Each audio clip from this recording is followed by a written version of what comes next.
buenos días a todas y a todos. Yo soy Jonathan Modernel, jefe de gabinete de la UEICE, de la Unidad de Evaluación Integral de la Calidad y la Equidad Educativa, esa sigla bastante grande.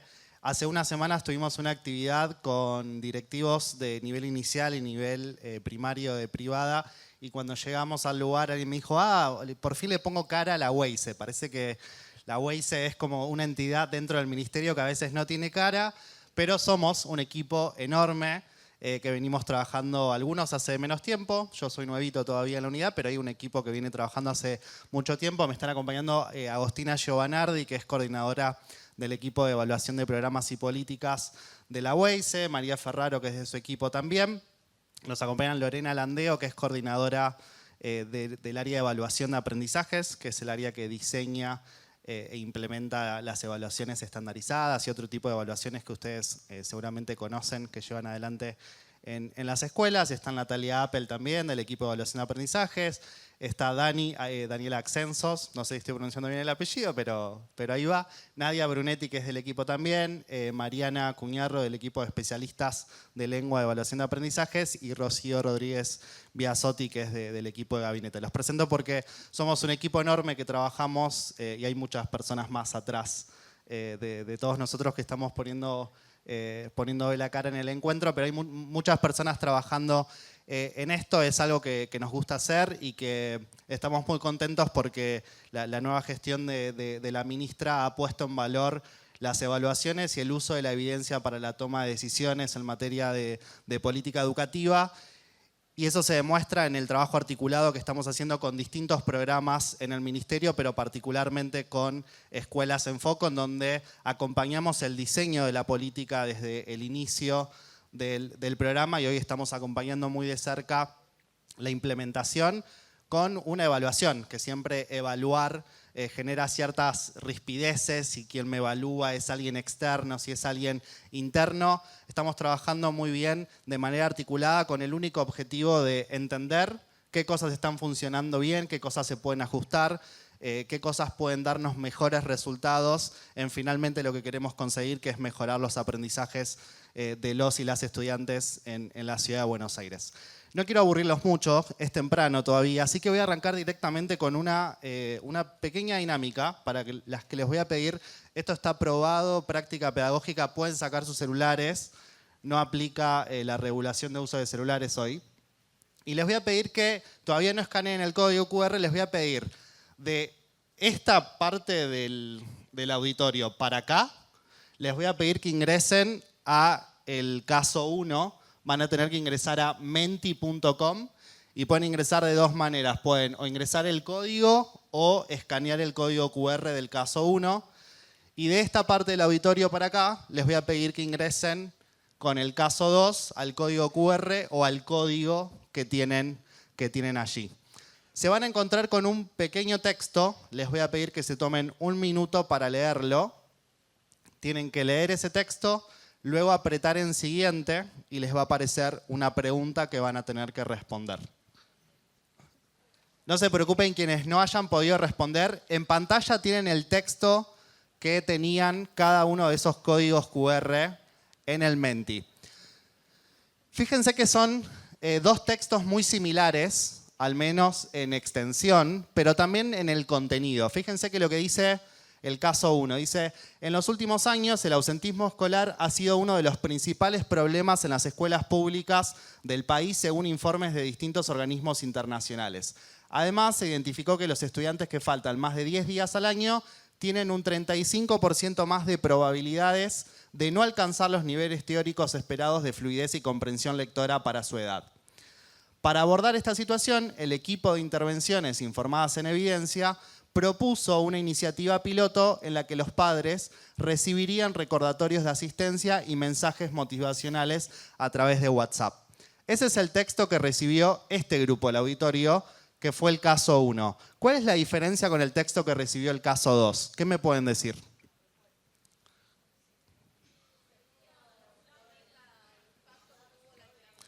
Exactamente, como alguna información extra sobre el impacto que tiene esa intervención. Efectivamente, el caso 2 tiene simplemente una frase más que dice: los estudios preliminares han mostrado que esta intervención redujo el ausentismo en un 10% y mejoró la comprensión lectora en un 15%.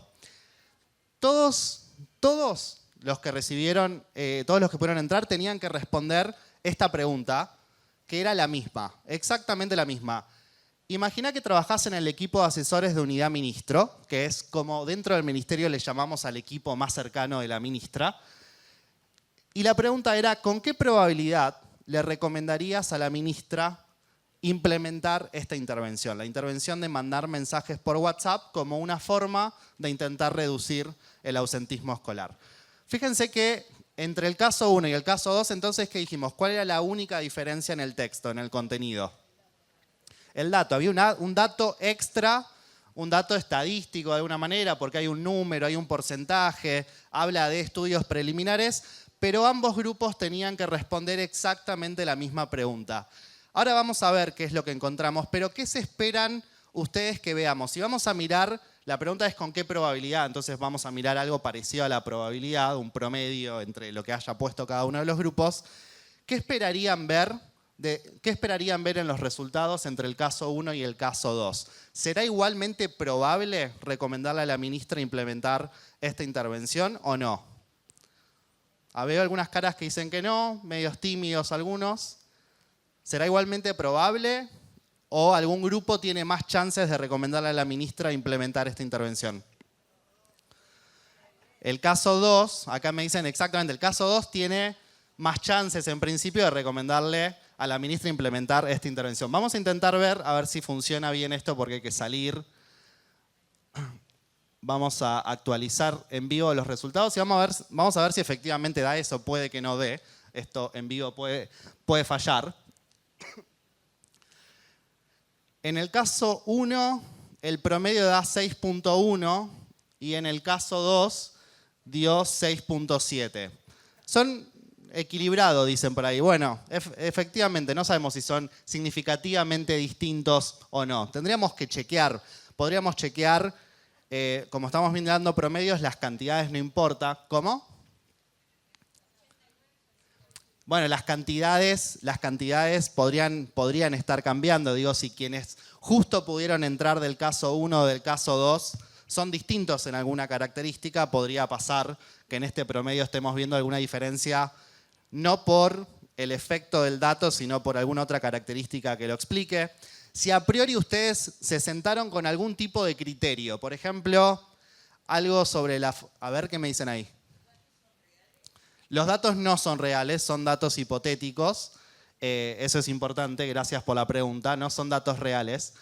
Pero fíjense que en principio asumimos que todos se ubicaron en la sala de manera completamente aleatoria. No se sentaron por nivel, quizás por tipo de afinidad, quizás hay alguna característica que no la conocemos. Pero efectivamente, cuando estamos frente a una situación, tener o no tener un dato puede cambiar las chances en la toma de una decisión. Y eso es a lo que nos enfrentamos volvemos a la presentación. Eso es a lo que nos enfrentamos todos los días en los distintos niveles en el sistema educativo. Desde quienes hacemos política educativa, estar o no frente a determinada información. No toda la información tiene la misma calidad, no toda la información tiene la misma rigurosidad. No es lo mismo datos que opiniones, no es lo mismo evidencia estadística, académica, que otro tipo de información, pero tener alguna información puede cambiar las chances de tomar una decisión y modifica, obviamente, en contexto con nuestros propios sesgos, nuestras propias ideologías, nuestra experiencia, modifica las decisiones que tomamos, a veces más grandes y a veces decisiones que tomamos en el día a día muy chiquitas y que no nos damos cuenta, pero que están afectadas. Incluso la forma en la que presentamos el mismo dato puede cambiar las chances en las que tomamos una decisión. Por ejemplo, si el dato de los estudios preliminares muestran que la intervención reduce el ausentismo en un 10%, yo ya estoy usando una forma de presentar el dato que usa un número. Quizás poniendo ese mismo dato en letras, o de forma más cualitativa, sin poner exactamente el valor, quizás con solo modificar cómo estoy presentando el dato, también podría estar modificando las chances de tomar una decisión o tomar otra. Simplemente para que nos quedemos con esta idea. La presencia de información puede cambiar las chances de tomar una decisión y cómo presentamos esa información también las puede cambiar. Por eso, desde la unidad estamos haciendo un trabajo muy grande en intentar llegar de mejores maneras a los distintos actores del sistema educativo, principalmente a directivos, a los docentes, que son quienes participan de las evaluaciones, sobre todo de las evaluaciones estandarizadas también, y entendemos que desde la unidad y desde el ministerio tenemos una responsabilidad grande en interpretar más y mejor los datos que tenemos y en devolverlos de maneras que les sean útiles a ustedes y que les sirvan para tomar esas decisiones en el día a día. Estamos recorriendo ese camino. El Plan Buenos Aires Aprende, entre sus principios, si se fijan por ahí, dice evidencia, y ahí claramente están involucrados los datos y los resultados de las evaluaciones que la unidad y el ministerio llevan adelante. Así que, en primer lugar, un agradecimiento al equipo de Escuelas en Foco por generar este espacio y este trabajo articulado que estamos haciendo desde la unidad. A ustedes por tomarse el tiempo, salir de la agenda del día a día para ayudarnos a pensar y a llevarse herramientas para la escuela a partir de los resultados de las evaluaciones. A todo el equipo que armó una agenda espectacular para compartir con ustedes en la jornada, así que espero que tengan una mañana muy provechosa, que le saquen el jugo a todos los datos que traemos y que nos ayuden a seguir pensando cómo mejorar el uso de la información que ya tenemos disponible en el ministerio y en el sistema. Así que muchas gracias, buena jornada. Vamos a tratar de hacer las cosas un poquito dinámicas y tratar de tener un intercambio con ustedes y contarles cómo hacemos las evaluaciones, por qué son diferentes a las del aula, cuáles son las limitaciones que tienen, cómo se complementa con la información que ustedes ya traen de las escuelas y que generan durante todo el año y durante todos los años y trayectorias de los estudiantes, mientras que nosotros con nuestras evaluaciones tomamos una foto en un momento particular, pero es una foto que como ministerio nos sirve y ahora vamos a ver por qué. ¿Qué es lo que vamos a hacer hoy? Estamos aquí con todo el equipo de la unidad y hay mucha gente del equipo que quedó también en la unidad que siguen haciendo algunas otras cosas que todavía tenemos algunas evaluaciones por delante. Lo primero que vamos a hacer es trabajar sobre lo que es la evaluación de sistema porque probablemente haya muchas preguntas que tienen ustedes y dudas y está bueno que las podamos despejar porque digamos, la información de FEPA y TESBA se está utilizando mucho en el ministerio. ¿Qué sabemos sobre los resultados? Vamos a tratar de entrar un poquito a la parte más cualitativa de esta evaluación, ¿no? Porque una cosa es el número, que a veces no tiene mucho sentido, pero después hay que entrar a ver cuáles son esas tareas que se encuentran en cada una de estas preguntas y consignas que preparamos y nos va a acompañar también Mariana para explicarnos un poco de lengua y yo voy a tomar la parte de matemática. Vamos a hacer una mirada rápida, porque no podemos en este auditorio con tanta gente trabajar, pero yo creo que les va a dar una pista para luego trabajar sobre todo lo que resta del año y el próximo año en pensar, bueno, la reflexión sobre la propia práctica, ¿no? Cómo pasamos de los datos a qué es lo que esos datos están diciendo quizá de algunas cosas que hacemos o que no hacemos y necesitamos hacer. ¿Qué hacen las escuelas que tienen buenos resultados o que mejoran? Hay un montón de estudios que se han hecho desde la unidad que nos muestran qué cosas están haciendo escuelas que comienzan a mejorar resultados. No necesariamente son escuelas que tienen los mejores resultados, pero son escuelas que se mueven y esas hay que verlas. De hecho, algunas de estas escuelas que están acá son parte de estas escuelas que hemos identificado. Y una parte final de algunas reflexiones sobre un poco a ver qué cosa de lo que hemos conversado por allí es distinto a lo que ustedes anticipaban, o por allí hay una idea que se solidifica, o hay algunos mitos que se derriban, y por allí también hay algunas cosas que ustedes nos pueden dar como sugerencias para mejorar también nuestras propias evaluaciones. ¿Bien? Me van parando si es que tienen algunas interrogantes. Creo que apagué. Bien. Uy, justo la parte de abajo no se ve, ¿no? Se ven ahí. Bueno, sí. No, bueno, no importa, pero creo que la parte de pantalla se ve. Ya está, bueno. ¿Cuál es el objetivo de estas pruebas de sistema? Que son diferentes a las pruebas de aula. Se llaman de sistema para empezar porque el objetivo que tienen es poder mirar a toda la ciudad en su conjunto o todo un país en su conjunto, como por ejemplo aprender. A veces son muestrales, es decir, que solamente participan algunas escuelas, a veces son censales y participan todas las escuelas, y por lo general cuando son censales lo que buscan es devolver los datos a la escuela. ¿Por qué? Porque con una prueba muestral alcanza para saber cómo estamos como ciudad o como jurisdicción o como país. La única, digamos, como la ventaja de hacerlo por escuela es que cada escuela puede obtener luego sus resultados y si se hace en el tiempo, tener un rastreo de su historia en términos de logros de aprendizaje. Bien, entonces otra cosa que es importante es que nosotros en las 2 horas que estamos en la escuela o 3 horas cuando dura la evaluación no podemos hacer una mirada de todo lo que sucede en la escuela o todo lo que aprende un estudiante, ¿no? Eso es imposible, eso es algo que hacen ustedes durante todo el tiempo, durante todo el año y durante toda la trayectoria de los estudiantes, ¿no? Entonces, si ustedes tienen la película, nosotros solo tenemos una foto. Entonces la idea es cómo hacemos para tener la foto y la película y comenzar a trabajar de forma conjunta.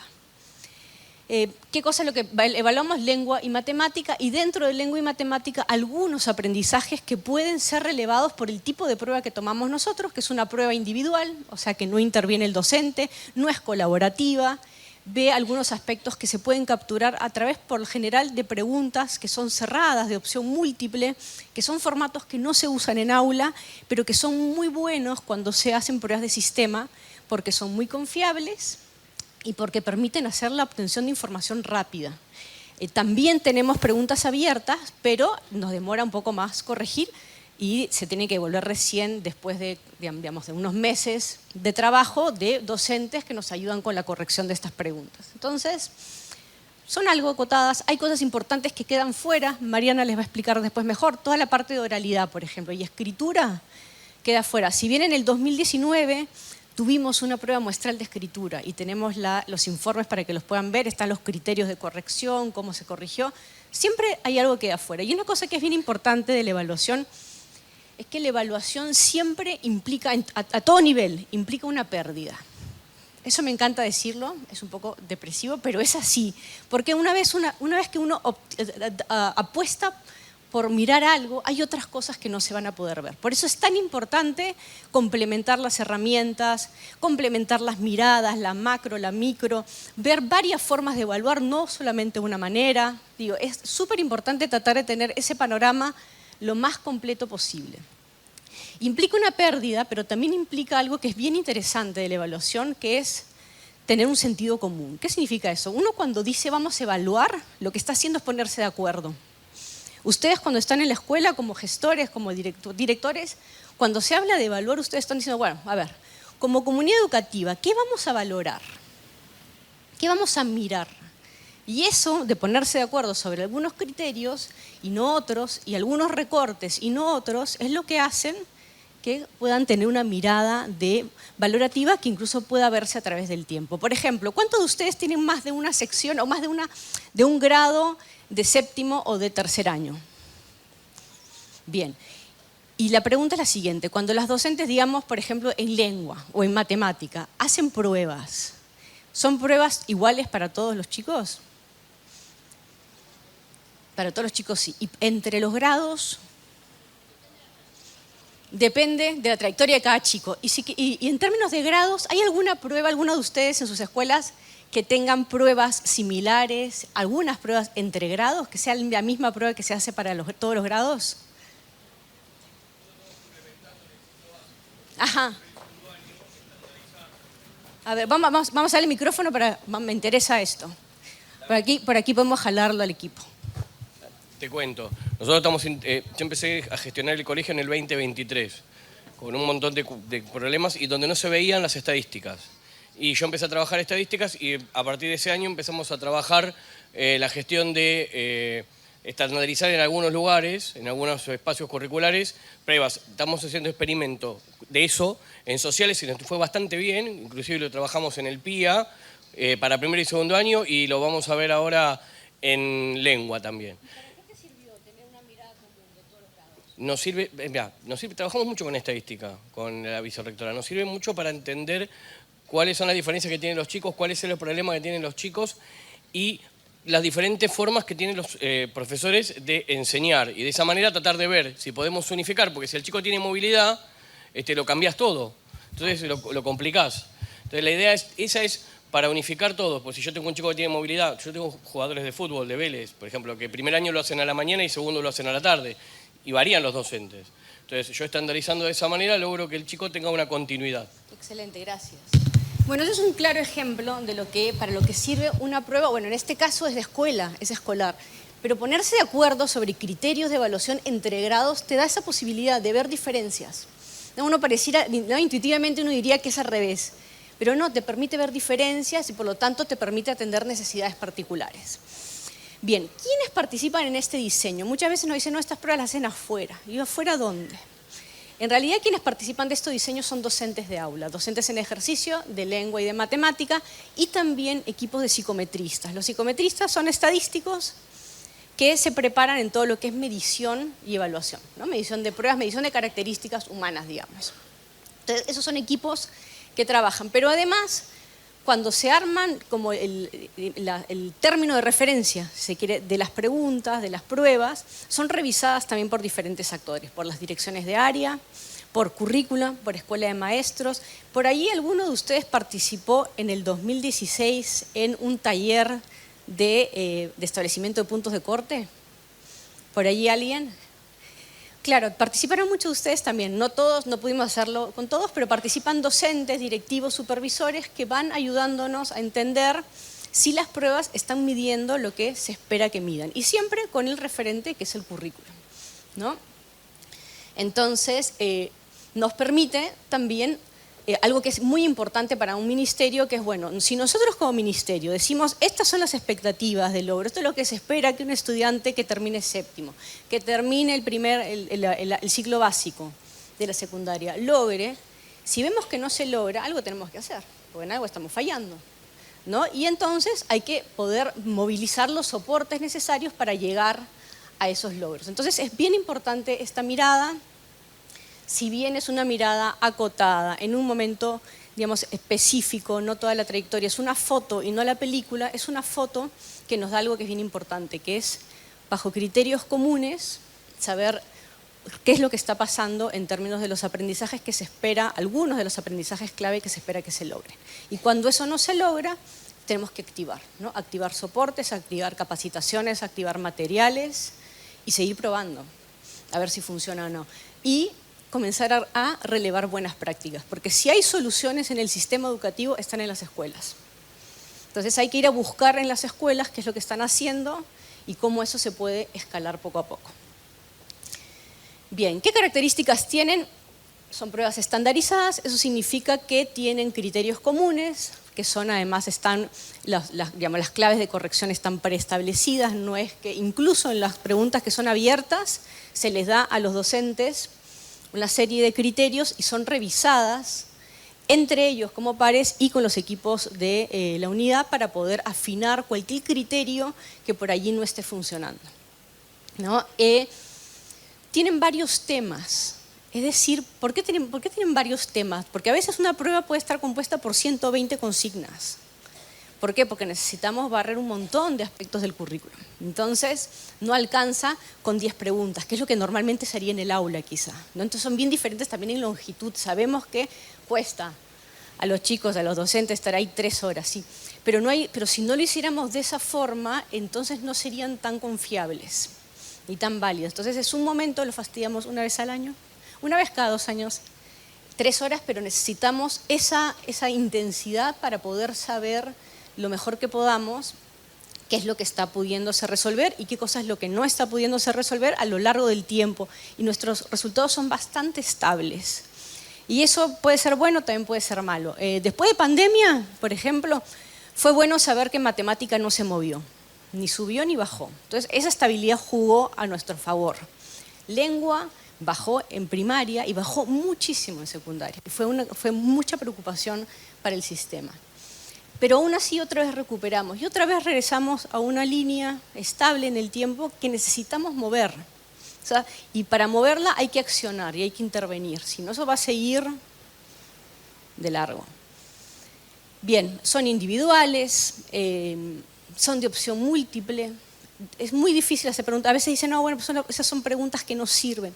Si vieran lo difícil que es hacer una pregunta de opción múltiple buena, a veces lo que hacemos es, se hace un piloto, es decir, se hace una prueba que solamente sirve para nosotros tener resultados del instrumento y se hacen preguntas abiertas. Todas, matemática, lengua, etc. Y luego, con la información que brindan los estudiantes, se hacen las opciones de respuesta y se cierran. Entonces no es tan sencillo. Las chicas cuando llegan a la cuarta opción, la cuarta, que tiene que ser una alternativa medio plausible, pero claramente errónea, es muy difícil armar una buena consigna y cuando las tenemos, las cuidamos mucho, por eso que no se puede tomar foto, no se puede poner a disposición, salvo algunas que sí ya no usamos más y que son las que ustedes tienen a disposición o en la página web o que les va a llegar ahora entre febrero y marzo, impresas para cada uno de los estudiantes. Así pueden practicar, porque también está bueno que practiquen el formato, porque a veces puede pasar que sí, pues efectivamente no están acostumbrados los chicos. Entonces, lo que hay que buscar es que no se demoren en capturar la lógica, sino que la lógica la practiquen en aula y luego lleguen a la prueba y más bien muestren todo lo que saben. Entonces, es bien importante esa práctica, sea con el simulador en línea o con los cuadernillos que les van a llegar ahora el próximo año.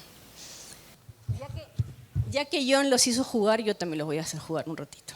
Pero nosotros lo que vamos a hacer es saltar vallas, o vallas, como me dijeron por acá que diga, porque si no, no se entendía.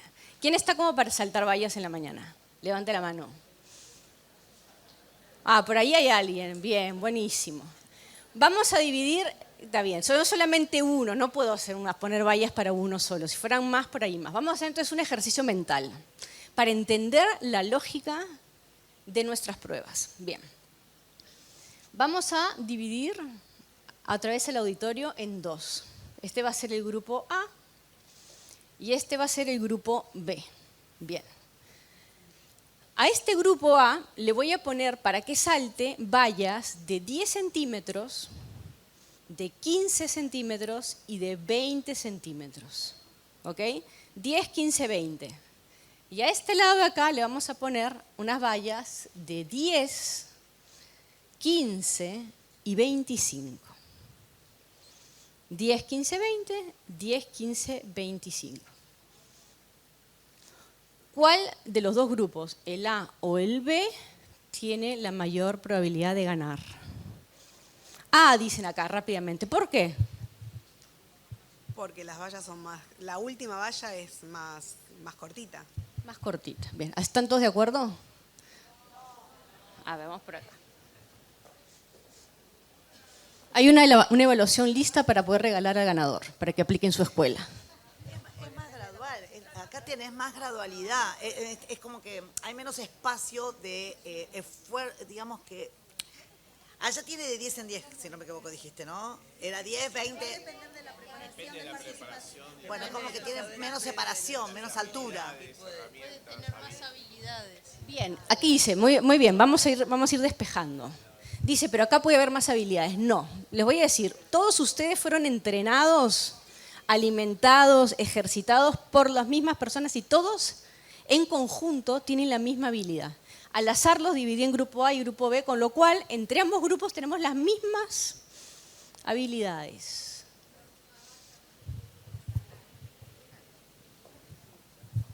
La última valla tiene más centímetros, entonces es más difícil de saltar. Bien, ¿y entonces qué significa? Si allá tiene una valla más alta y más difícil de saltar,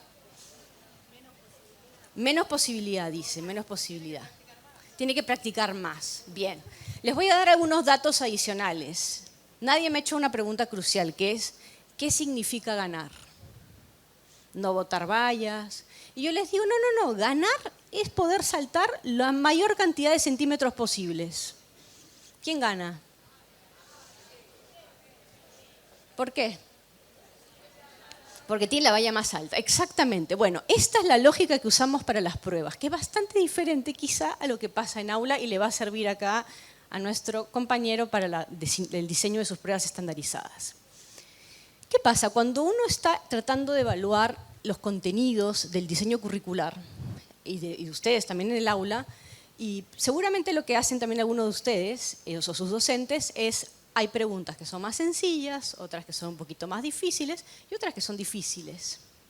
Bien, cuando uno puede dar esa amplitud de dificultad y además muchas vallas, muchas oportunidades, uno puede ver hasta dónde es el punto máximo al que puede llegar un estudiante. Más complejidad, más longitud, problemas más difíciles. Y algunos quizás solamente podrán resolver los más sencillos, no importa, pero a uno le permite comenzar a gestionar y decir, bueno, tengo este grupo de alumnos que salta las vallas de 10 centímetros. Este otro que salta las vallas de, ya no me acuerdo si eran 10, 15, y este otro que salta de 25. Perfecto, entonces a cada uno le voy a dar un entrenamiento especial porque yo quiero que todos lleguen al 25, solo que de a poco. O sea, no voy a pedirle al de 10 que llegue al de 25 en 5 meses. Es algo viable y también tengo que fijarme dónde está la mayoría de mis estudiantes. Y eso es un poco lo que hacemos cuando vemos los grupos de desempeño. Grupo 1, grupo 2, grupo 3. Y debajo del grupo 1 es el estudiante que intenta, pero bota la valla. Bota la valla de 10 centímetros, consistentemente. Le pongo muchas oportunidades. Y quizás salta una vez, pero después no tantas más. Entonces no tengo una idea tan clara como para decir, sí, este estudiante salta vallas de 10 centímetros. Sí, alguna vez lo hizo, pero todavía no lo hace de forma consistente. Entonces, esa es la lógica que se usa en las pruebas estandarizadas y es importante categorizar así a los estudiantes porque nos permite ver, bueno, ¿y qué intervenciones específicas se tendrían que hacer para mover a los chicos a un siguiente nivel de rendimiento? Vamos al siguiente. A ver. Bueno, ahora vamos a ver cuáles son esos contenidos de las vallas o cuáles son esos centímetros que tendríamos que sortear.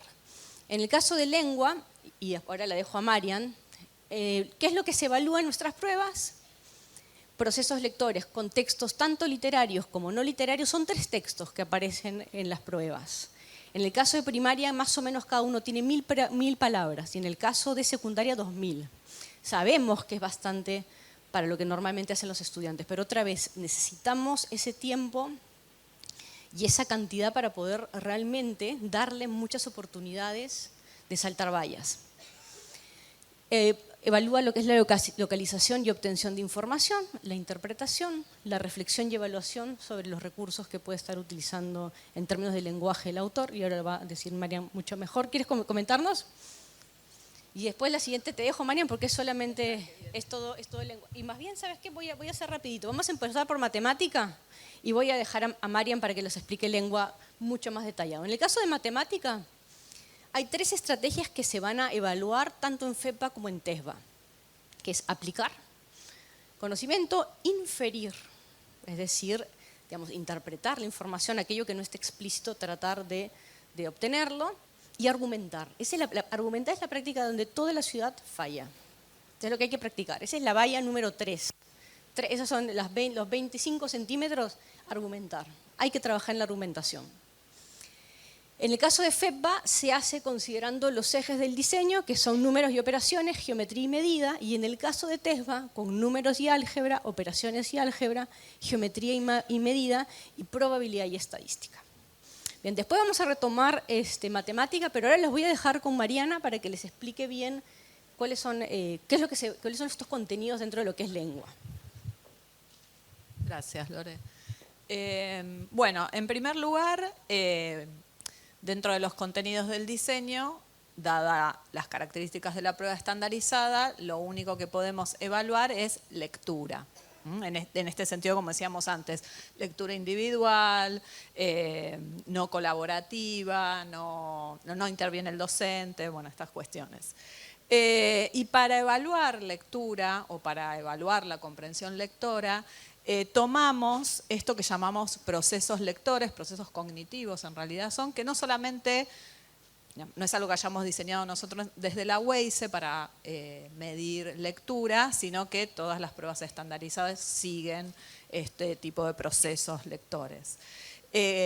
La combinación, digamos, para poder capturar la lectura necesitamos como desmenuzarla en estos tres procesos lectores. Uno que llamamos obtención de información o localización y obtención de información, un segundo que es interpretación y el tercero reflexión y evaluación. En el caso de el primero de los procesos, el de localización, es un proceso cognitivo que en realidad implicaría buscar algún dato en particular. En el caso de interpretación, ahí tendríamos todo lo que tiene que ver con realizar inferencias, reconocer el tema general del texto, por ejemplo. Y en el caso de reflexión y evaluación, son consignas que lo que intentan medir ahí es tomar algunos contenidos propios del área de lengua y de literatura y distanciarse un poco del texto para poder mirar cómo está construido, cómo la construcción de ese texto de alguna manera ofrece efectos de lectura. Entonces, de esa manera se intenta barrer esto de la comprensión lectora. Por otra parte, los textos, por supuesto, obviamente en lengua siempre trabajamos con textos literarios y no literarios, ¿no? En el aula. Así lo prescribe también el diseño. Por lo tanto, las pruebas también están construidas a partir de textos literarios y no literarios. Y en general los literarios suelen ser ligados a temáticas del mundo literario, ¿no? Entonces así tenemos textos que pueden ser reseñas o notas de opinión, pero ligadas a algún tema vinculado con la lectura o la literatura, biografías de autores y demás. Y en general las pruebas suelen tener, justamente por esto de tratar de barrer la lectura, 3 textos y cada uno de esa cantidad de palabras que mencionó Lore antes. En el caso de FEBA, vuelvo a repetirlo, hasta 1000 palabras y en el caso de TESBA hasta 2000 palabras y son 3 textos. Últimamente lo que venimos haciendo es 2 textos literarios y un texto literario. Eso en cada tema o en cada forma que le toca al chico o chica. Por supuesto, toda la prueba, la que miramos acá en Weise, está constituida por más de un tema. Y cada uno de esos temas, además, se van, los textos que conforman cada tema pueden repetirse en otro tema, organizados de otra manera. Ahora bien, las consignas van a barrer en cada uno de esos temas, es decir, a cada chico le va a tocar consignas que barran o que intenten mostrar qué pasa con la localización de información, consignas que barran qué pasa con interpretación y consignas que barran reflexión y evaluación. Y al mismo tiempo también se intenta que haya preguntas más difíciles, medianas y fáciles de cada uno de esos procesos. Por eso la construcción de la prueba es ardua.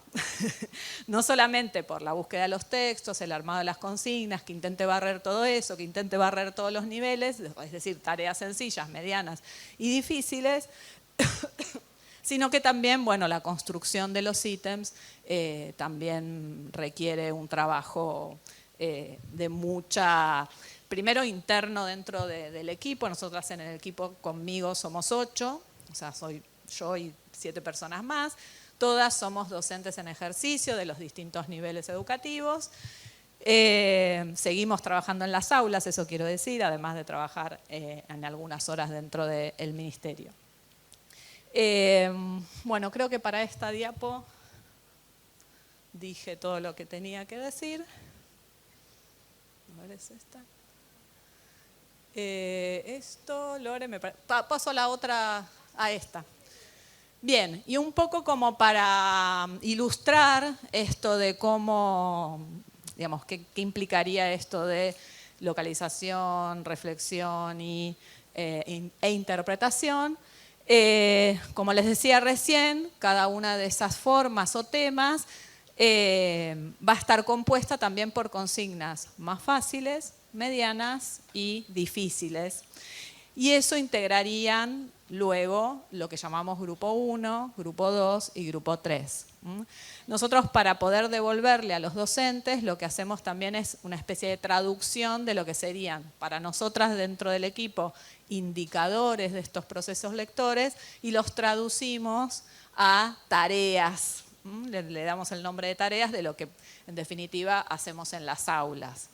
Entonces acá lo que trajimos fue algunos, estos no son todos, hay más, y están agrupados ahí por tareas sencillas o pertenecientes al grupo 1, tareas de mediana complejidad o pertenecientes al grupo 2 y las tareas más difíciles o pertenecientes al grupo 3. Me gustaría por ahí, no voy a leerlas todas, pero me gustaría por ahí leer una línea para que vean también que intentamos que haya una especie de progresión entre esa tarea sencilla, mediana y compleja. Por ejemplo, podemos tomar la última, ¿no? Reconocer el tema general de textos cuando está explícito en el paratexto. Esa es una tarea que corresponde al proceso de interpretación y la consideramos sencilla justamente porque hay indicios para reconocer ese tema que están en el título o además de en el título está en alguna otra parte del paratexto, es decir, es bien evidente. Entonces eso consideramos que la tarea es, si bien es de interpretación, es una tarea en específico, que sería reconocer el tema, el texto colabora en algún sentido con ese lector para poder reconocer de manera fácil el tema. Si miramos la siguiente, la que corresponde al grupo 2, dice, la tarea sería reconocer el tema general de un texto cuando no está explícito en el paratexto. Es decir, ahí no tenemos ayuda en lo que tenga que ver también con la parte gráfica de ese texto. Y para lo que sería una tarea difícil, pero que también tiene que ver con reconocer el tema, decimos que la tarea la podemos enunciar como reconocer el tema de un texto cuando no está explícito y hay numerosos subtemas, o sea que compite con otro que no son temas, no es el tema principal, pero sí hay subtemas que se acercan o se pegan mucho a lo y que podrían confundir. Con lo cual esto implicaría quien pudiera responder o realizar esas tareas con éxito, nos estaría hablando de un lector que tiene una práctica lectora mucho más afianzada, podríamos decir. Y esto, una cosa importante a decir, no tiene que ver necesariamente con que el texto sea más o menos complejo. La idea también es que, por supuesto, todos sabemos que los textos pueden ser más o menos complejos, no solo por su longitud, sino por su complejidad sintáctica, el uso de los términos más o menos frecuentes y demás, sino que uno debería poder construir, a pesar de tener un texto difícil, digamos, o complejo, poder construir para ese texto, consignas sencillas. Entonces, bueno, ahí también hay todo un trabajo para poder hacerlo. Digamos, de modo tal de barrer que, justo me tocaron textos que eran más difíciles o textos que eran más fáciles. O, bueno, tratar de barrer esa variable. Y creo que esto es todo lo que...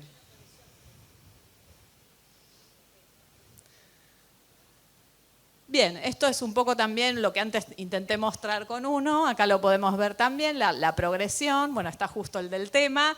Otro identifica la voz narradora en un relato ficcional, esa es una tarea sencilla. Identifica la voz narradora en un relato ficcional y además caracteriza a esa voz narradora. Entonces ahí, por supuesto, la consigna va a ser otra. Y se hace un poco más difícil cuando esa voz narradora que se pide identificar forma parte de un relato enmarcado. Entonces ahí estaría compitiendo, hay dos voces al menos que están compitiendo. Bien, creo que esto es todo a mi parte. Hay que volver para atrás, ¿no? Gracias, Mariana. Una cosa importante de las tareas es que viendo las tareas, ustedes pueden también, cuando se acercan al aula, ver qué están haciendo en el aula. Una cosa que es bien interesante es Por lo general, cuando van al aula los directivos o los supervisores van a ver al docente. Y yo lo que les digo es, no lo vean al docente, vean lo que está haciendo el estudiante. ¿Qué tareas les están pidiendo hacer? ¿Qué están leyendo? ¿Cómo es el vocabulario? Si la pregunta que le hace el docente siempre es, o por lo general es, sobre temas explícitos, sobre cortito, un solo tipo de texto, o vayan al párrafo 5 y díganme cuál es la idea principal de este párrafo, entonces, ¿qué es lo que estamos haciendo? Los estamos ejercitando en que salte la valla de 15 centímetros. Ahora, los chicos van a saltar la valla de 15 centímetros, pero necesitamos ejercitarlos para que salten las vallas más altas. Entonces es bien importante, cuando uno usa esta metáfora de las vallas, es bien interesante cómo su mirada de gestión allí puede dar un empujón. O también pueden saber y darse cuenta cuando miran varios grados, si hay alguno de los docentes que está pudiendo avanzar un poquito más. Entonces observar y tratar de hacerlos colaborar más, de articular más, o también darse cuenta que por allí ustedes quisieran que avancen, pero necesitan fortalecer la capacidad de sus docentes. O sea, necesitan aprender a trabajar con diferentes textos, a hacer tipo de preguntas distintas, a diversificar, como decía Mariana, un texto complejo puede trabajarse con niños y niñas de distintos niveles que están logrando distintas vallas. Pero todo eso hay que aprender a hacerlo, ¿no? Y ahí es donde miramos a los especialistas de Enfoco y pedimos apoyo. ¿No? Así que, ¿y saben dónde tienen el listado completo de estas tareas de lengua y de matemática de FEP y TESBA? ¿Dónde? A ver, el que sepa, le regalo una prueba. ¿Quién? ¿Quién dijo? Excelente, en el boletín Tu Escuela. Ustedes entran al boletín Tu Escuela y bucean un fin de semana, un sábado que están tranquilos. Un matecito y unos bizcochitos. Y se ponen a ver, no van a poder creerlo la información que hay. Nos escriben si hay algo que no entienden, pero está indicadores de matrícula, de salido sin pase. Pero ustedes dicen, sí, pero yo ya lo tengo. Sí, pero también tienen para compararse con escuelas que son similares a la de ustedes, con poblaciones similares, la de la comuna, la del resto del sector. Y hay una parte que dice herramientas para su gestión y van bajando, bajan y ahí aparecen los logros, los grupos de desempeño que aparece. Cada tarea y el tipo de tareas en síntesis. Entonces, con eso ustedes van, con esa grilla van al aula y se sientan con sus equipos docentes. Y lo desmenuzan y dicen, a ver, ¿qué tareas estamos haciendo? Y si quisiéramos avanzar un poquitito más, ¿qué tareas hay que ofrecerle al estudiante? ¿Y sabemos hacerlo o no? Bueno, porque si no sabemos, podemos pedir ayuda, porque ustedes tienen ayudas. Y estamos todos como ministerio articulándonos, así que aprovechen esas ayudas. Voy a regresar un poquito. Algunas preguntas o algunas dudas que surgen a veces en las conversaciones con los equipos directivos o con los docentes y que estaría bueno despejar. ¿No? Uno es que nos dicen, bueno, pero el formato de las pruebas está alejado de lo que ocurre en aula, entonces no me parece. Y sí es cierto, nosotros usamos, como les comentaba, opciones múltiples. ¿Por qué? Porque cuando se tiene que evaluar a 40.000 estudiantes, no podemos usar otro tipo de consigna que además sea tan confiable con la opción múltiple cuando está bien trabajada. Piensen que nosotros además piloteamos las consignas y tienen que pasar ciertos criterios estadísticos para incluirlas, con lo cual no es cualquiera la que entre, no es cualquier pregunta. Fíjense en las preguntas para que vean si es algo que por ahí ustedes harían en aula, no como formato, pero sí como el contenido, ¿no? Y además, lo que sí, me parece que sí es importante cuando ustedes nos dicen, bueno, pero nosotros no estamos practicando este tipo de formato, practíquenlo antes para que los estudiantes cuando lleguen al examen no tengan que estar pensando cómo resolverlos. Entonces, es un ratito simplemente para que vean cómo es la lógica. Solo una respuesta correcta, el resto son viables, es decir, no es cualquier cosa, porque si no, imagínense que yo tenga una respuesta correcta y 3 que es cualquier respuesta. Todos los estudiantes escogerían la respuesta correcta y sería fácil, ¿no? Entonces, compiten, pero hay una que es claramente la que se selecciona el estudiante que salta 25 centímetros. Dice, se toma la misma evaluación en toda la ciudad, aun cuando las escuelas tienen distintas realidades. Ahí nuestro compañero nos dio la respuesta, es, si no utilizo un criterio y un instrumento común, no puedo darme cuenta de las diferencias. Y además, cuando trabajamos en un ministerio, y estamos todo el tiempo dando insumos para política pública, necesitamos identificar algo que es bien importante, que son brechas. Y brechas en varios sentidos. Una primera brecha es la brecha cuando como ministerio decimos, no, bueno, nuestros estudiantes tienen que salir sabiendo todo esto. Y cotejo y digo, bueno, nosotros dijimos que tenían que saber esto, pero no están llegando. Acá hay una brecha entre lo que decimos y lo que hacemos como ministerio. Así que ahí es una alerta. Y la otra brecha es que, ¿qué pasa, por ejemplo, cuando hay escuelas que concentran estudiantes con poblaciones que son muy, muy complejas, vulnerables, o que por allí tienen muchas familias que migran y entonces no están todo el tiempo, o mucho ausentismo? Son realidades muy complejas y hay que detectar si los estudiantes en esas escuelas están también rindiendo o no, porque si no están rindiendo, entonces tenemos que dar apoyo. Y tenemos además algo que es bien importante, las pruebas no vienen solas. ¿Recuerdan que hay cuestionarios que ustedes completan, los docentes y los estudiantes, que a veces no nos quieren completar y llegan todos vacíos? Y es tristísimo para nosotros. Bueno, en esos cuestionarios, toda la información que se vuelca nos permite cotejar brechas de inequidad. Porque consideramos varias cosas del contexto y de las condiciones en las cuales se da el aprendizaje y también en el entorno en donde está ese estudiante, el aula, esa escuela, comparamos entre escuelas. Entonces, cuando esos cuestionarios llegan vacíos, nos quedamos con información incompleta para alertar sobre esta otra brecha que es bien importante en la ciudad, en Argentina, en nuestros países en general, que es que los estudiantes de menores recursos están, digamos, rindiendo menos, no porque no puedan, sino porque no les estamos ofreciendo el plus de oportunidad que necesitan. Entonces, recuerden incentivar y ustedes también responder los cuestionarios. Son anónimos, no nos interesa el nombre, solamente necesitamos saber la característica de esos estudiantes, esas escuelas y los resultados, cómo se vinculan. Otra, acá es bien difícil. Dicen, los estudiantes integrados rinden la misma prueba y no se considera la heterogeneidad del aula. Y eso es cierto. Es un desafío que es bien grande, digamos, a nivel de evaluación. ¿Por qué? Porque en realidad el propósito de esta evaluación es poder hacer una mirada de lo que se plantea en términos del currículum para la educación común. Y plantea lo que se espera que se logre al final de séptimo o al final del ciclo básico de secundaria. Entonces, obviamente, si bien hay consignas sencillas, es posible que algunos estudiantes no puedan ni resolver las consignas sencillas. Nosotros tuvimos, digamos, un trabajo largo con el equipo de especial desde el año pasado. Estuvimos consultando también qué hacen otros países y un poco lo que vimos fue este tipo de pruebas que son de sistema no se adaptan, se acomodan. De tal forma que cualquier estudiante pueda rendir la prueba. Si tiene ceguera, se hace en braille o en el tipo de dispositivo que usa. Si necesita una maestra integradora, se sienta con su maestra integradora. Si necesita que se amplíe la letra, se amplía la letra. Estamos ahora tratando de ver cómo se mejora el tema de computadora, que también nos puede ayudar con algunas discapacidades. Pero no se adapta, porque lo que intenta es mirar lo que pueden hacer el conjunto de estudiantes respecto al currículum. Si aún nosotros quisiéramos adaptarlas, tendríamos que hacer una por cada chico.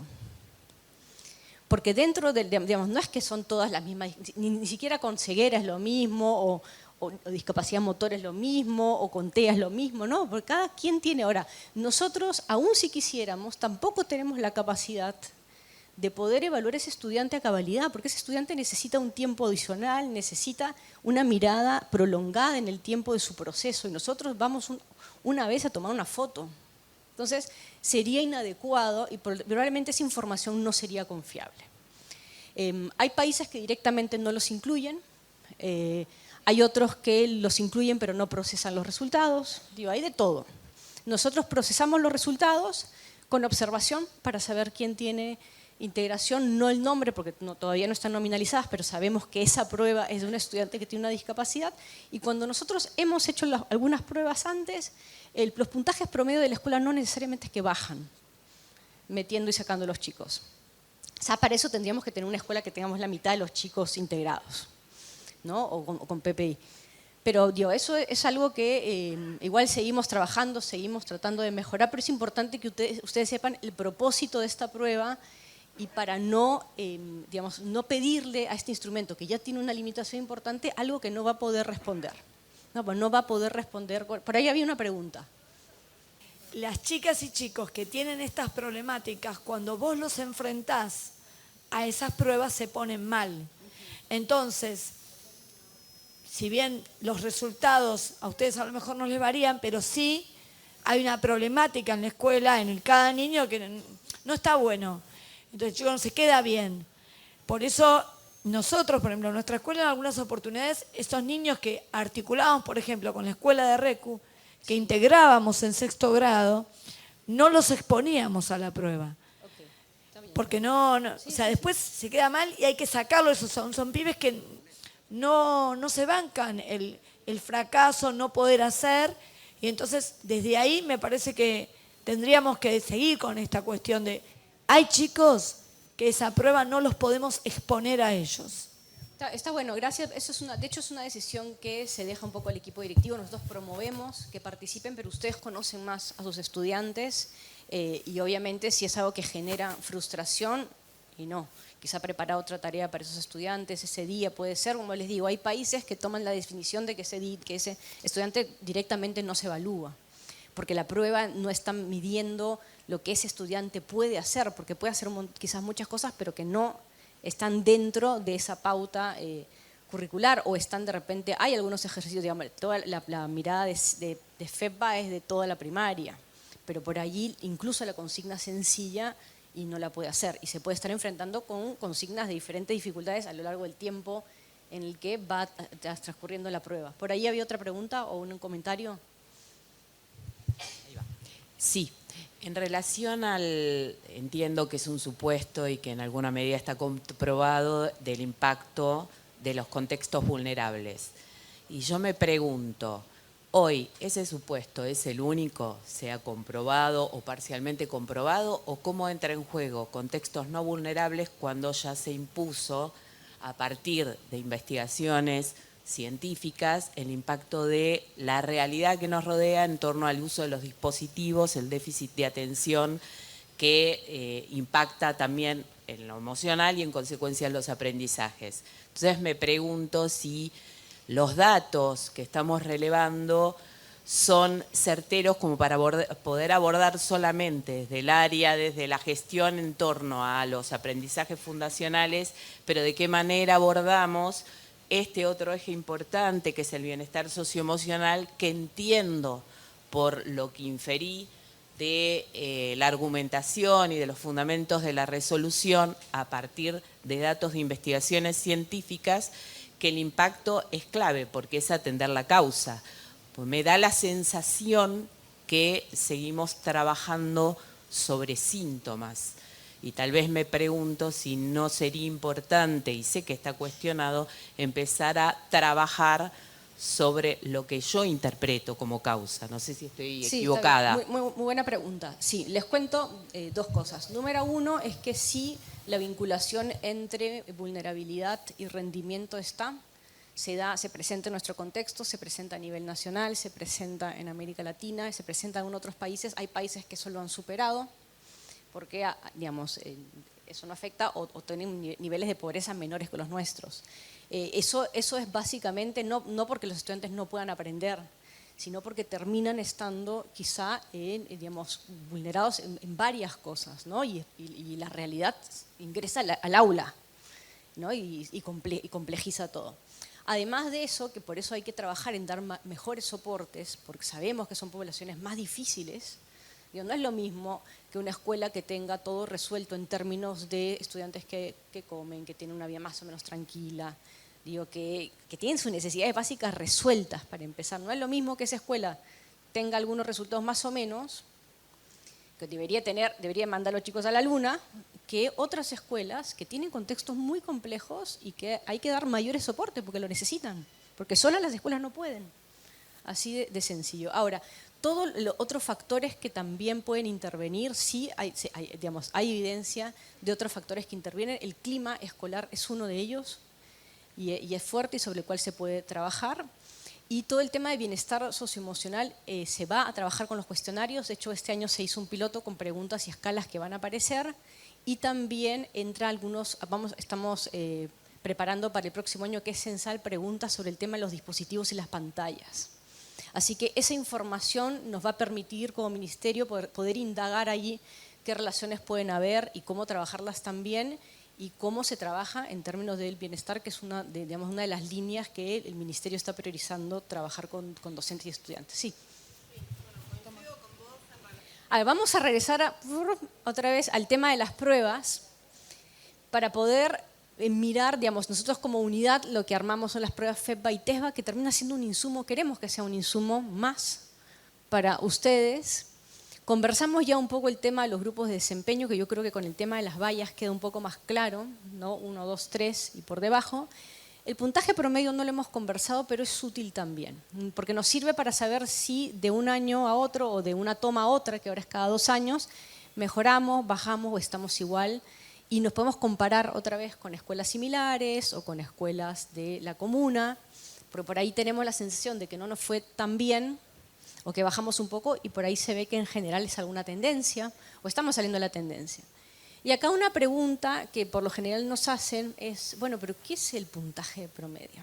¿No? El puntaje promedio, para empezar, es el promedio de las puntuaciones de todos los estudiantes de séptimo, en el caso de FEPBA, o de tercer año, que rindieron la prueba, y rendir la prueba significa que al menos respondieron un 20% de cada forma. ¿Por qué? Porque hay estudiantes que no responden y entregan. Y a eso no tenemos evidencia para poder decir en qué grupo están. Entonces, esos directamente no se pueden calificar, no se calcula. Entonces, y a veces van a tener como un resultado 450 o 500 o 510, y dice, pero ¿510 sobre cuánto? Pues no es lo mismo decir 510 sobre 1000 que 510 sobre 550. Y aquí vamos otra vez a romper el esquema del trabajo en aula, y les voy a decir que en realidad ese 500 o ese 510 es una escala que en realidad la hemos transformado, porque cuando nosotros obtenemos los puntajes van de menos a más infinito. Porque el tipo de procesamiento que hacemos es un procesamiento que lo que trata de identificar es la probabilidad de un estudiante de, si lo hubiese pasado por todas las vallas, en cuál sería la valla máxima. Como no pasó por toda la prueba, sino como un pedazo de la prueba, un pedazo de ese rompecabezas, lo que hace es calcula. Y cuanto más a lo negativo, es más fácil el ítem, la consigna, y cuanto más a lo positivo, es más difícil la consigna. Y cuanto más a lo negativo, es menos la puntuación del estudiante, y cuanto más al lado positivo, es mayor. Y nuestras pruebas van más o menos entre -3 y 3. La de matemática un poquito más. Entonces, claro, imaginemos que yo les tenga que devolver a ustedes el resultado y de pronto reciben 0. Se mueren, se mueren. Y claro, y 0 es el promedio. Entre -3 y +3 están ahí. Los chicos están saltando la valla de 20 centímetros. Entonces, porque es difícil ese tipo de procesamiento, lo que hacemos es transformamos, estandarizamos, y en un año en particular, en este caso nuestro, fue en el 2016 para FEPBA y 2017 para TESBA, hicimos el promedio de todos los estudiantes de séptimo por un lado y de tercero, bueno, en el caso de 2017, tercero por otro, y a ese promedio, imaginemos que el promedio haya sido 1,3, se estandariza y se pone 500. Y con un desvío de 100 puntos. Eso significa que más o menos las escuelas en ese primer año de toma están desempeñándose entre los 400 y los 600 puntos. Es más o menos, en general, esta curva de desempeño. Hay escuelas que tienen más de 600 y hay escuelas que tienen menos de 400. Entonces, ¿qué es lo importante para ustedes? Saber que no es que hay un máximo o un mínimo posible. Las escuelas pueden tener un puntaje altísimo o bajísimo. Uno podría saber ese año cuál fue la máxima, sí, pero en realidad podría subir todos, comenzamos a trabajar y llevamos a los chicos a los máximos niveles, disparamos el puntaje. ¿No? Es así, porque depende más bien de esa complejidad. Lo que tienen que ver es cómo están en el tiempo. Y también saber cuántos chicos participaron, porque no es lo mismo que participe la mitad de los estudiantes, todos los mejores de la clase, a que participen todos los estudiantes en su conjunto y cada año, ¿no? Entonces, para que entienda un poquito esa lectura del puntaje promedio y los grupos de desempeño. Entonces el puntaje promedio les sirve para cotejar, subieron, bajaron, estamos igual, pero lo que hay que mirar así con ojos bien atentos, son los grupos de desempeño y las tareas dentro de los grupos. La idea es que podamos identificar a partir de no solamente los resultados nuestros, sino también información de sus propias escuelas. Ustedes escogen un área, traen información y ver en qué aprendizaje se debería de hacer foco y les vamos a enseñar a leer ese boletín. Cosas importantes que ya estuvimos diciendo, pero para sintetizar, cuando recibimos el boletín, además de mirar el puntaje promedio, ver subimos, bajamos o estuvimos estables, vamos a los grupos de desempeño. Y lo primero que hay que preguntarse es, ¿cuál es el grupo de desempeño que concentra el mayor porcentaje de los estudiantes? Ese grupo de desempeño que concentra el mayor porcentaje de los estudiantes es aquel aprendizaje que ya está consolidado. Si además en la escuela es muy parejo entre los años ese grupo de desempeño, significa que la escuela sabe hacerlo. O sea, ya se ejercitó bastante en ese grupo de desempeño, sea el 1, sea el 2, puede ser el 3 también en algunos casos. Con lo cual, ¿cuál sería esa meta de mejora o ese logro viable al cual ustedes podrían aspirar? ¿A dónde? Si imaginemos una escuela tiene el nivel 1 como grupo mayoritario, ¿a dónde tendría que apuntar? Al grupo 2. Parece obvio, pero no. A veces uno pone una meta de grupo 3 y se cae en la mitad, porque claro, es un salto con garrocha, eso no se puede, porque es un proceso el aprendizaje y la enseñanza. Entonces, también es importante mirar si tengo estudiantes que están por debajo, de repente no es un grupo numeroso, pero tengo que levantar el piso y levantar el techo, las dos cosas, ¿no? Y algo que es bien importante es, si ustedes quieren saber cómo les va a ir a la escuela antes de mirar sus resultados, vayan a las aulas y enfóquense en saber qué están haciendo los estudiantes. Porque, por ejemplo, ¿no? Aquí es un ejemplo que es muy burdo, es muy explícito, pero es como para más o menos medir, ¿no? Si nosotros exponemos a nuestros estudiantes en lengua, a textos cortos, vocabulario que es bien sencillito, preguntas literales en el aula, ¿por qué esperaríamos que el día de la prueba hagan interpretaciones, se vean si no lo estamos trabajando? Y dirán, no, bueno, pero es difícil trabajarlo. Sí, obvio, es muy difícil trabajarlo, pero es posible trabajarlo. Necesitamos pedir el soporte a los especialistas para poder avanzar en esas prácticas que nos ayuden a avanzar a ese siguiente nivel. Y ahí viene el mirar, no solamente, primero uno ubica la dificultad del aprendizaje y dice, bueno, aquí estoy, ¿no? Sobre esto es lo que tengo que trabajar. Miro las tareas y veo las tareas que tengo consolidadas y las tareas del siguiente nivel. Y detecto allí no solamente una dificultad en términos del aprendizaje a mover, sino qué cosa de las prácticas que estamos haciendo como docentes podrían estar promoviendo quedarnos en ese grupo consolidado. Porque hay algo que seguramente hacemos cotidianamente, el tipo de preguntas, el tipo de textos, el tipo de problemas matemáticos, el tipo de trabajo que hace que ese grupo se consolide, pero necesitamos avanzar. Porque si no siempre va a ser muy estable, que es lo que nos pasa como ciudad, tenemos resultados muy estables. Sabemos hacer bien lo que sabemos hacer, pero tenemos que avanzar en hacer un poquito más. ¿No? ¿Qué estrategias entonces, qué pensar, qué acciones debiéramos nosotros como equipos directivos movilizar en la escuela para cambiar esa práctica un poquito? ¿Cómo nos juntamos con los distintos docentes? ¿Qué nos dicen las pruebas de que barren además todo, en el caso de primaria, todo primaria y en el caso de secundaria, todo el ciclo básico? Porque claramente no es la acción de un docente, es un conjunto, digamos, es todo el trabajo que se puede ubicar en los diferentes grados. El tema de lectura es algo que se trabaja en los diferentes grados. El tema, de, por ejemplo, que les decía, todo lo que es argumentación, que nosotros vemos, todo lo que es argumentación, geometría, medidas, son cosas que vienen muy por debajo en la ciudad. Y claro, es algo que seguramente en las aulas también está costando trabajar. Entonces, ¿cómo se puede avanzar? ¿Y qué tipo de colaboración o apoyo externo necesitamos? Y hay que consultarlo a los especialistas. Sí. Sí.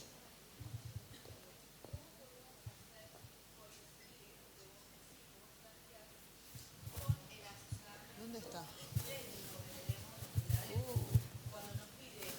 Chicas, no le pueden pasar. Ahí está. ¿Cómo podemos hacer coincidir esto que vos decís, de que haya una coherencia en el trabajo áulico con lo que se va a evaluar en estas pruebas?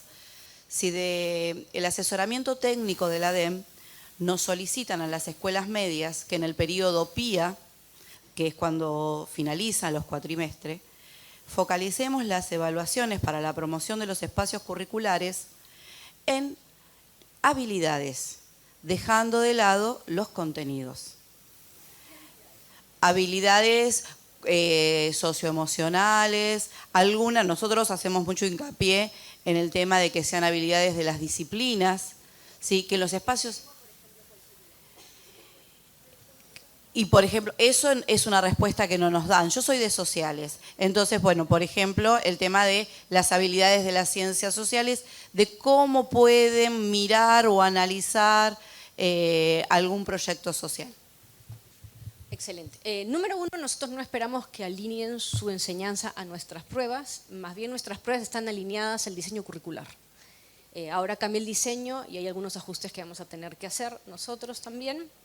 Pero lo otro es bien importante porque también esta discusión sobre qué es habilidad, qué es contenido, no hay habilidad que se pueda desarrollar al margen del contenido. La habilidad lectora, la habilidad crítica, en todo caso en la lectura, digamos, no es una habilidad transversal que luego se pasa directamente a la matemática, pero sí hay ciertas habilidades básicas, troncales, como la comprensión lectora o de textos, que sí que te puede dificultar el aprendizaje de ciencias sociales o de matemáticas cuando uno lee con signos. Entonces hay algunas habilidades, nosotros lo que medimos son algunas habilidades básicas, también habilidades.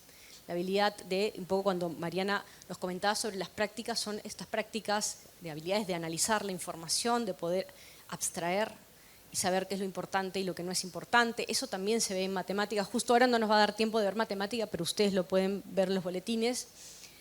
Son habilidades de resolución de problemas, en el caso de matemática.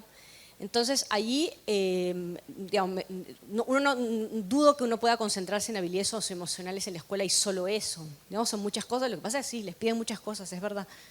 Pero, digamos, las pruebas están alineadas a lo que plantea el diseño y evalúa habilidades de resolución de problemas en el caso de matemática y de lectura en el caso de lengua, ¿no? Y hay otras pruebas más que estamos trabajando.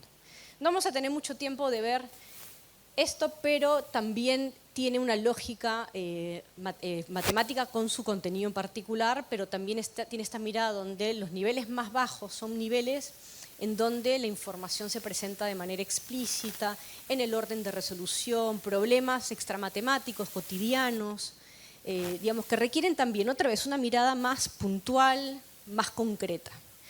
A medida que se va complejizando la tarea matemática, lo que se le pide es argumentar, empieza el trabajo también con propiedades de, digamos, las figuras geométricas, aplicar la información. Los datos ya no están explícitos, sino que hay que inferirlos, y no solamente hay que inferirlos, sino hay que tomarlos de muchas fuentes, de gráficos, de tablas, etc. Entonces también hay una lógica que opera, que es de lo más concreto a un nivel más abstracto. En el caso de matemática, ¿quieren hacer el ejercicio de saber cómo nos fue? Hagamos in menti, ¿dónde creen que está la mayor concentración? ¿En qué grupo se concentra? Los estudiantes en FEPBA, digamos. En 1, dicen por acá. Estos son los resultados de matemática. El grupo por debajo tiene 32,2% de estudiantes en el caso de primaria y 25,3% en el caso de secundaria. El grupo 1 es el grupo más poblado, efectivamente. Entonces, como ciudad tenemos dos desafíos bien claros. Uno, sacar a los chicos de debajo, no pueden botar más vallas, hay que prepararlos para lo básico. Después vamos a tener tiempo de seguir preparándolos, pero no podemos hacer un salto y llevarlos al grupo 3. Porque nos falta claramente como sistema, nos falta todavía un conocimiento, una práctica que no manejamos, pero que está. Porque tenemos ahí 13% de estudiantes que están en los grupos más altos. Significa que sí hay capacidad en el sistema, hay que poder buscarla. Hay que entender qué está pasando. En el siguiente bloque, después del receso, Agos nos va a presentar cuáles son estas prácticas de escuelas que mejoran. Y bueno, nuestro otro desafío como ciudad es pasar de ese nivel 1 al nivel 2. Entonces necesitamos empujar el piso y levantar un poquito ese techo al nivel 2. Entonces, es un tipo de lectura que también ustedes pueden contrastar con lo que hacen en aula. Algo bien interesante para poner en diálogo nuestras pruebas con sus pruebas es ver las tareas. ¿Ven el listado de tareas? y hacen como un mapeo de, a ver, nuestras pruebas que están evaluando y ver, y también incluso ver si hay una práctica o una tarea donde hacen más énfasis ustedes y en qué nivel está. Porque por allí mucho de lo que están trabajando se está centrando en un nivel de desempeño. Y hay otras cosas que podrían estar trabajando más y no lo están haciendo. Entonces también es una mirada bien estratégica de los datos. No porque hay que enseñar para la prueba, sino que la prueba está construida de una forma que complejiza el nivel de trabajo, con lo cual si se mueven a niveles más altos es porque efectivamente está habiendo un trabajo de mayor demanda para el estudiante y está aprendiendo otras cosas, está despegándose de lo concreto. Entonces vean con ojos estratégicos y de gestión esos resultados. Vayan a los grupos de desempeño, a las tareas y mapeen con sus grupos con sus equipos docentes. A ver qué tareas hacen los chicos y sobre todo en las pruebas, porque por ahí les van a decir hacemos todo en el nivel 3. A las pruebas me remito literalmente, ven sus evaluaciones y ven qué está mirando. Y bueno, con eso hacemos un receso. Bueno, prometo avanzar rápido, pero dejándoles algunas herramientas, así también los liberamos a horario, que me imagino que están con muchísimas tareas en la escuela y desde ya mil gracias por haberse hecho este rato para estar acá.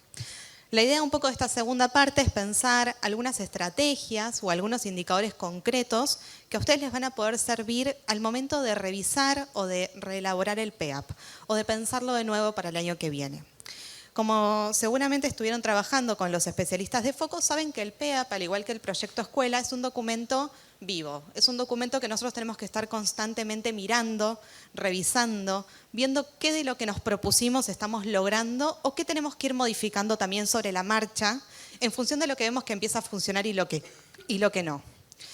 La idea acá es pensar, como recién decía Silvana, cuáles son también aquellos datos que ustedes como escuela producen día a día.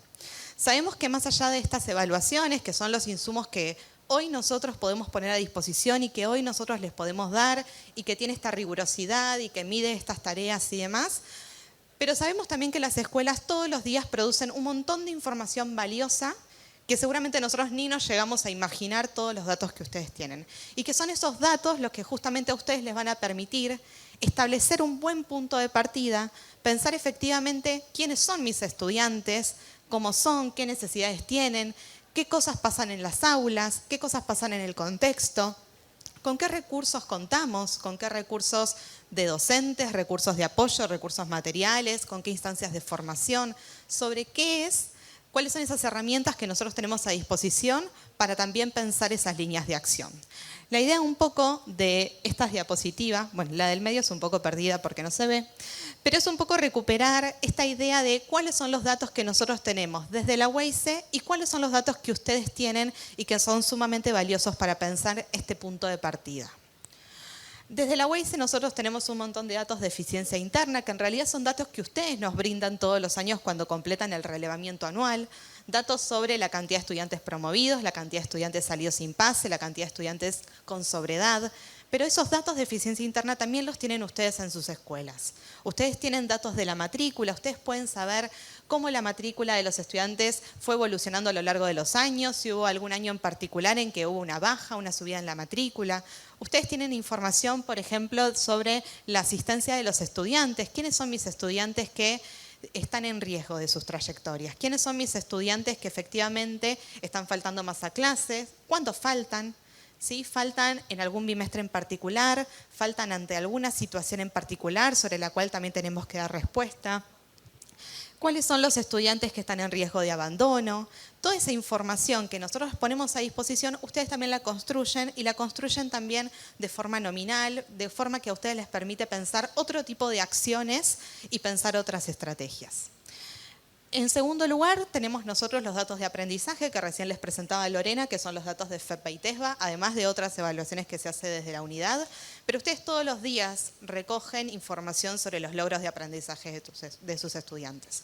Nadie mejor que ustedes y que los docentes que están en las aulas nos pueden decir efectivamente cuántos chicos son, por ejemplo, lectores fluidos o cuántos chicos efectivamente están logrando realizar las tareas más complejas como nosotros las pensamos en FEPA. O cuántos chicos son los que efectivamente pueden resolver problemas de geometría o de proporcionalidad. ¿Sí? Esa información ustedes la tienen todos los días en las aulas. Lo que tenemos que pensar es cómo sistematizarla, como recién al principio contaba en la experiencia, cómo hago yo para relevar ese dato, para que sea comparable, para que me permita pensar acciones y también orientarlas. En tercer lugar, nosotros tenemos los datos de los cuestionarios complementarios, estos datos que les contábamos sobre el clima escolar, sobre cuestiones asociadas a los aprendizajes, sobre el contexto de los estudiantes, que son datos que ustedes también conocen de primera mano y que tienen día a día en las escuelas. ¿Cuántos chicos efectivamente viven en contextos con mayor vulnerabilidad? ¿Cuántos chicos tienen desinterés por el aprendizaje, por ejemplo? ¿A cuántos chicos, a cuántas familias tenemos que acompañar? Todos esos datos, al momento de pensar el PEAP, al momento de pensar el punto de partida, de hacer ese diagnóstico inicial, son datos que tenemos que poner sobre la mesa porque nos van a ayudar a pensar cuáles son las mejores acciones. No van a ser las mismas acciones que tenemos que desarrollar en un aula donde el clima escolar es más complejo que un aula donde el clima escolar es más factible para trabajar. Todos esos insumos son insumos que ustedes también tienen que poder relevar al momento de pensar el PEAP para pensar esas estrategias más idóneas. Y por último, nosotros también tenemos investigaciones desde la UEICE, que hoy no creo que les lleguemos a contar para respetar el horario, pero son investigaciones que venimos haciendo desde hace varios años. La primera investigación, o una de las primeras sobre este tema, se hizo en 2006, pero después el equipo de programas y proyectos también realizó otros estudios en 2017, 2018, 2020, donde lo que nos proponemos es entender cuáles son las estrategias que despliegan las escuelas que van mejorando en sus aprendizajes. No las escuelas que tienen el puntaje más alto o que tienen a muchos chicos en el grupo 3, sino las escuelas que sostenidamente van mejorando y van disminuyendo la cantidad de chicos en los grupos más bajos. Esas escuelas, seguramente son muchas de sus escuelas. De hecho, este año estamos desde el equipo de investigación haciendo una nueva investigación con escuelas primarias y primarias, que mostraron una mejora sostenida entre 2019, 2021 y 2023. Detectamos 36 escuelas que vienen mejorando sostenidamente a nivel primario y el equipo de investigación está trabajando con esas escuelas para poder entender cuáles son esas prácticas que despliegan día a día y también poder generar algún tipo de recomendación, poder entender qué es lo que pasa en esas escuelas que tienen distintos desafíos seguramente, pero que implementan distintas acciones que acompañan los logros de aprendizaje. Todas esas cuestiones que nosotros relevamos también son cuestiones que ustedes pueden relevar al interior de sus escuelas. Cuestiones vinculadas con el involucramiento de las familias, pensar quiénes son los actores con los que pueden articular, pensar cuáles son los recursos con los cuales pueden trabajar. Ahora sí, al momento del pensar el PEAP, lo que nosotros tenemos que establecer, una vez que identificamos nuestro punto de partida, es decir,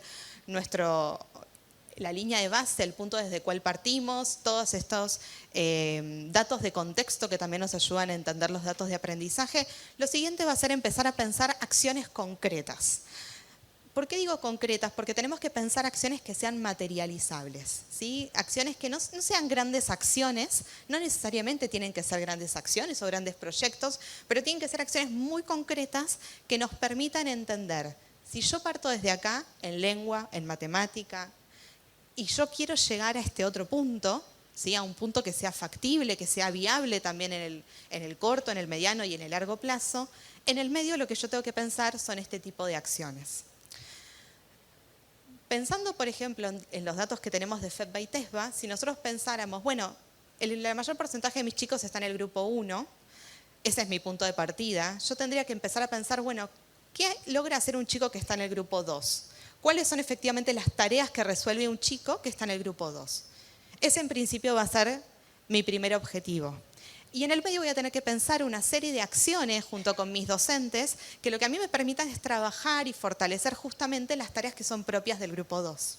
Un poco lo que decíamos al comienzo, si nosotros seguimos trabajando las mismas tareas del grupo 1, los resultados van a ser también un poco redundantes.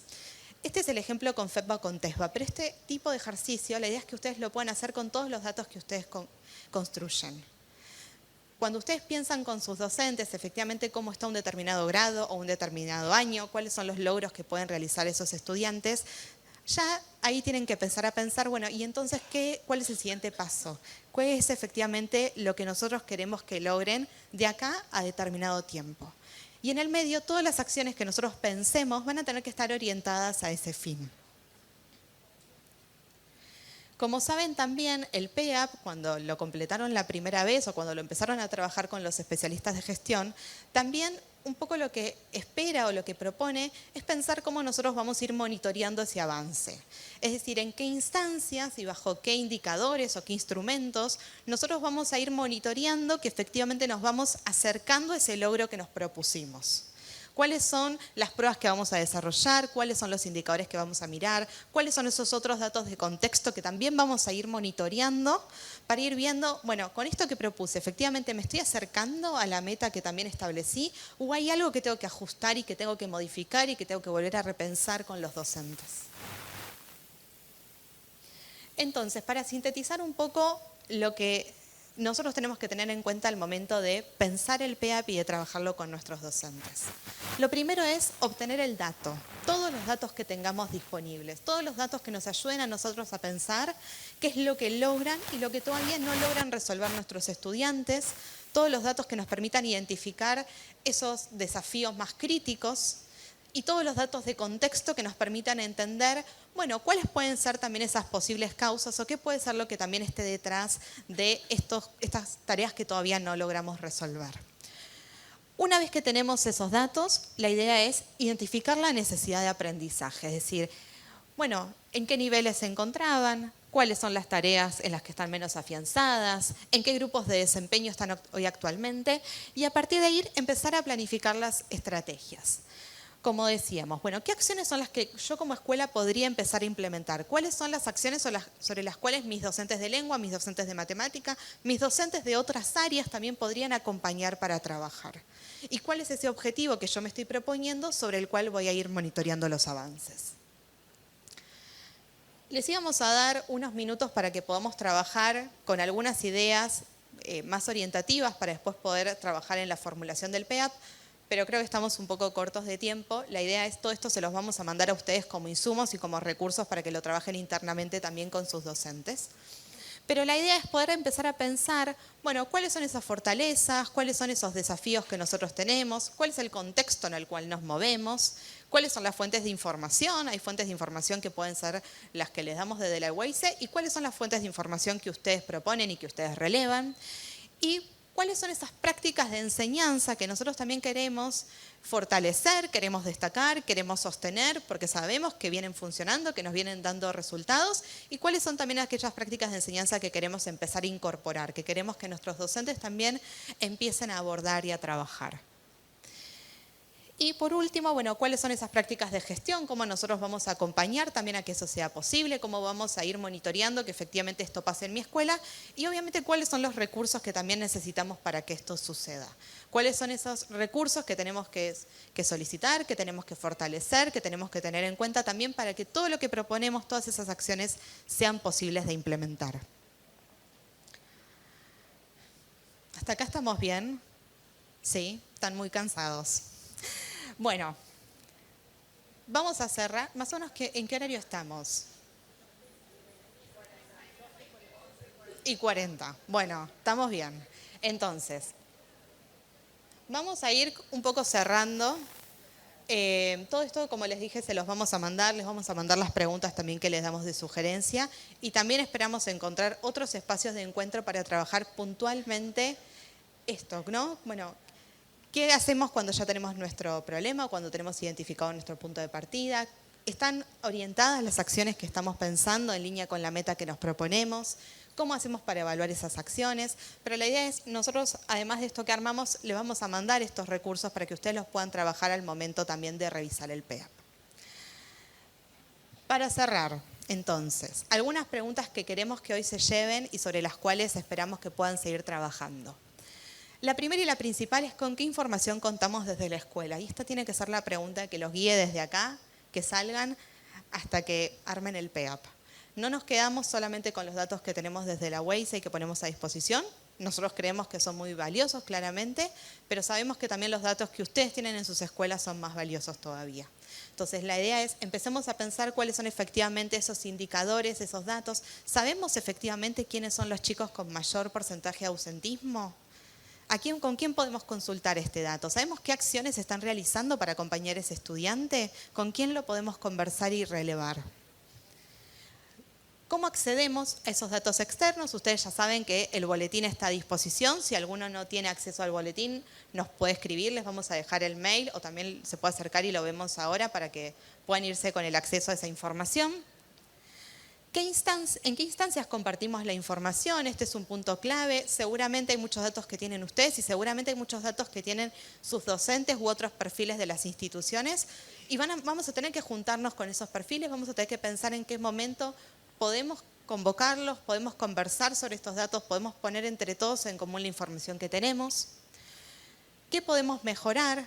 Vamos a tener que empezar a pensar qué de esos datos son los que nos incomodan, los que no nos gustan, los que queremos cambiar y cuáles son las acciones que podemos orientar o que podemos hacer para mejorar esos resultados. Cuáles son las prácticas institucionales, las prácticas de gestión que también nos van a ayudar a movilizar estos resultados. ¿Y a qué otros actores necesitamos? ¿Sí? Un poco lo que ustedes mismos comentaban antes. ¿Cuáles son esos recursos? ¿Cuáles son esas herramientas? ¿En quién nos podemos apoyar? ¿Qué recursos necesitamos también fortalecer para poder desarrollar las acciones que tenemos planificadas? Y finalmente, ir todo el tiempo monitoreando si nos estamos acercando o no a esos logros que establecimos. Efectivamente, los resultados que estoy encontrando, ¿son los que hubiera esperado a esta altura? ¿Son efectivamente los datos que me hubiera gustado ver? ¿O hay cosas que todavía tengo que seguir fortaleciendo y repensando? Bueno, y para cerrar, no nos odien por la cantidad de QRs. Hoy a la mañana cuando los pegaba, yo intuía que eran muchos. Pero sí les vamos a pedir la devolución. Sí queremos entender qué de lo que hoy les compartimos, qué de lo que hoy pensamos para traer y conversar con ustedes les sirvió, qué cosas ya sabían, qué cosas creen que no aplican para su escuela de lo que contamos hoy, qué cosas no los interpelan o creen que no tiene que ver con su realidad o con los datos que ustedes necesitan. ¿Y qué les sorprendió o se quedaron pensando? Por favor, complétenla. La evidencia es importante para nosotros. Bueno, creo que acá estamos. No sé si quieren cerrar. Bueno, muchísimas gracias por el tiempo.